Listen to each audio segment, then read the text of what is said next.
საქართველოს ტექნიკურ უნივერსიტეტსა და ავსტრიის ლეობენის სამთო უნივერსიტეტს შორის ურთიერთგაგების მემორანდუმი გაფორმდა. შეთანხმება ორ უნივერსიტეტს შორის სამეცნიერო და აკადემიური თანამშრომლობის გაძლიერებას, გაცვლით პროგრამებში, სტუდენტებისა და პროფესორ მასწავლებელთა აქტიურ ჩართულობას, ასევე კვლევების ინტერნაციონალიზაციის მიმართულებით კოლაბორაციას ითვალისწინებს.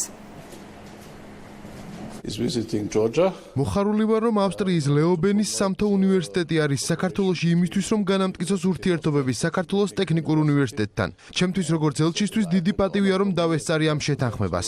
ეს მნიშვნელოვანი სტიმული იქნება, რომ განმტკიცდეს თანამშრომლობა უმაღლეს საგანმანათლებლო ინსტიტუტებს შორის. ეს ძალიან მნიშვნელოვანი მომენტია ლეობენის უნივერსიტეტისთვის. საქართველოს ტექნიკურ უნივერსიტეტთან ურთიერთგაგების მემორანდუმს ეწერება ხელი. ჩვენი მიზანი მინერალური რესურსების მდგრად ვითარებაზე მუშაობა.